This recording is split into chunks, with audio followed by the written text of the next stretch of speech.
अल्प विराम। शादी के 10 साल के बाद प्रेम क्या मर जाता है? रिश्ता भी विवाहित जोड़े क्या यंत्र चालित ढंग से निभाने लगते हैं?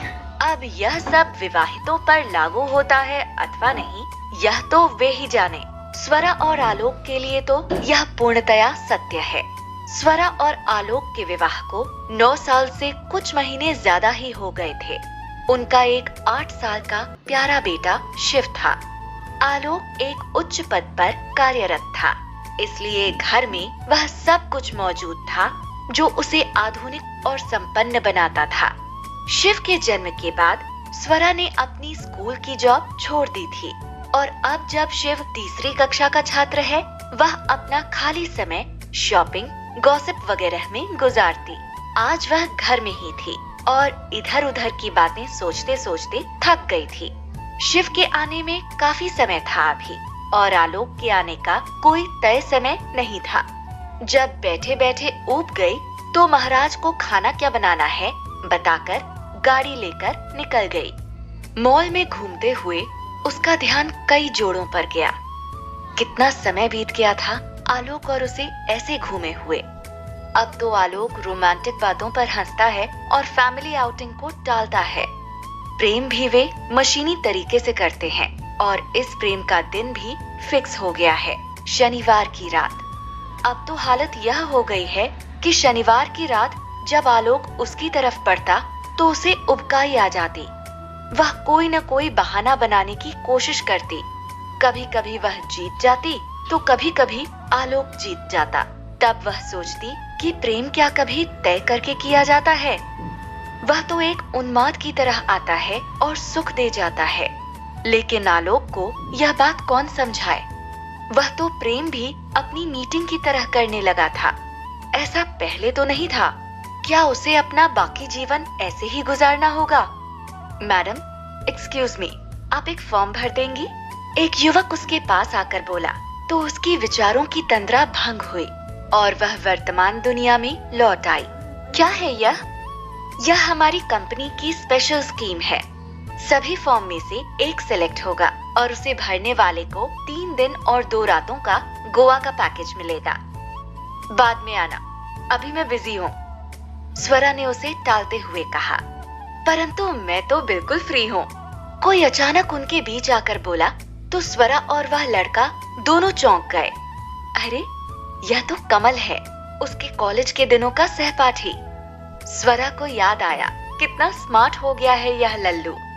फिर उस लड़के से उसका नंबर लेकर स्वरा ने बाद में आने को कहा। उस लड़के के जाने के बाद स्वरा और कमल मॉल में ही एक रेस्टोरेंट में बैठे तो बात करते करते कब शाम हो गई उन्हें पता ही नहीं चला।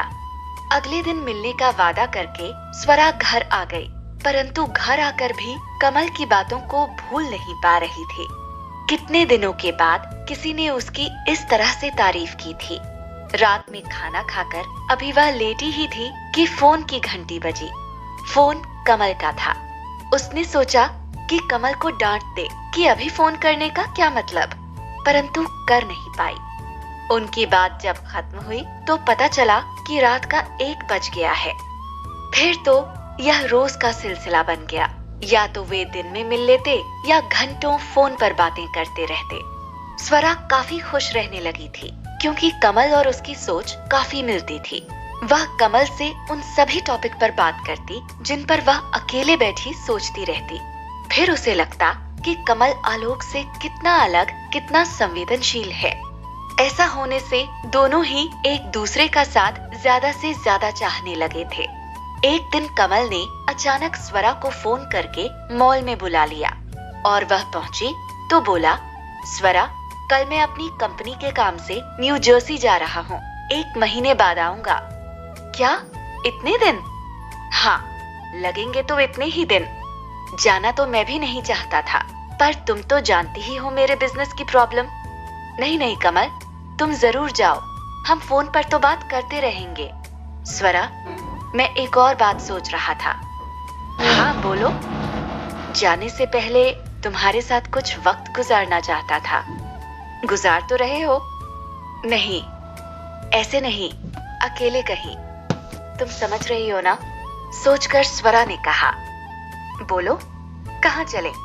तुम कोई सवाल मत करो, बस चलो।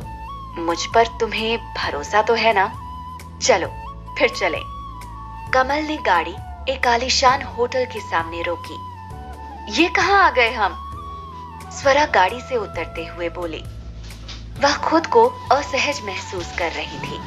स्वरा, मुझे तुमसे जो बात करनी है उसके लिए एकांत जरूरी है। होटल की लॉबी से कमरे तक पहुंचने का रास्ता स्वरा को काफी लंबा महसूस हो रहा था, परंतु वह अंदर से एक अलग रोमांच का भी अनुभव कर रही थी। शादी के पहले कॉलेज बंक करके जब स्वरा आलोक से मिलने जाया करती थी, तब भी कुछ ऐसा ही महसूस करती थी, परंतु एक अंतर यह था कि तब उसके कदम तेजी से बढ़ते थे, लेकिन आज बड़ी मुश्किल से उठ रहे थे। आओ स्वरा, अंदर आओ। कहाँ खो गई? भरोसा तो है ना मुझ पर? कमल, यह तुमने दूसरी बार पूछा है। ऑफ कोर्स है यार, न होता तो यहाँ तक आती क्या? अंदर पहुंचकर कमल ने स्वरा को बिस्तर पर बैठाया और खुद उसके घुटनों के पास नीचे बैठ गया। यह क्या कमल, तुम यहाँ क्यों बैठ रहे हो? मुझे यहीं बैठने दो स्वरा, क्योंकि मुझे जो कहना है वह मैं तुम्हारी आंखों में आंखें डालकर कहना चाहता हूँ। ऐसा क्या?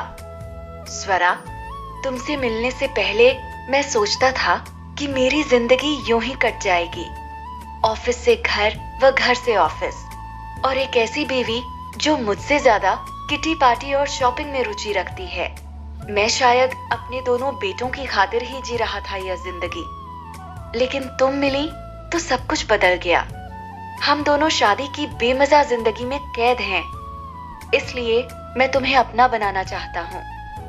ऐसा कहते हुए कमल स्वरा के एकदम करीब आ गया, इतना करीब कि उसकी गर्म सांसें स्वरा के कोमल कपोलों को सुलगाने लगी। स्वरा ने इस क्षण के आने के बारे में सोचा ना हो, ऐसा न था। वह सोचती थी कि जब यह क्षण आएगा तो वह रोमांचित हो जाएगी। जो रिक्तता उसकी शादीशुदा जिंदगी में आ गई थी, शायद वह भर जाएगी। परंतु यह क्या, कमल का पास आना उसे बिल्कुल अच्छा नहीं लगा। उसे ऐसा लगा जैसे आलोक की कोई बहुत प्यारी चीज कमल उससे छीनना चाहता है और वह ऐसा होने नहीं देना चाहती।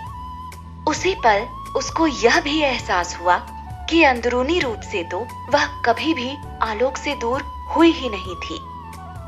एक झटके में वह कमल को पीछे करके खड़ी हो गई।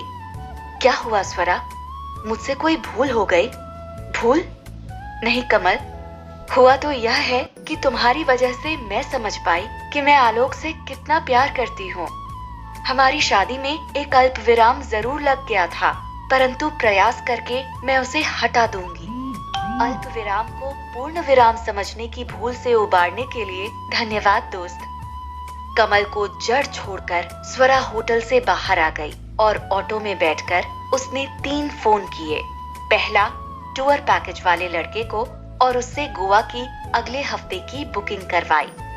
दूसरा अपनी माँ को, ताकि शिव उस पूरे हफ्ते किसी भरोसेमंद के पास रहे। और तीसरा फोन किया आलोक को।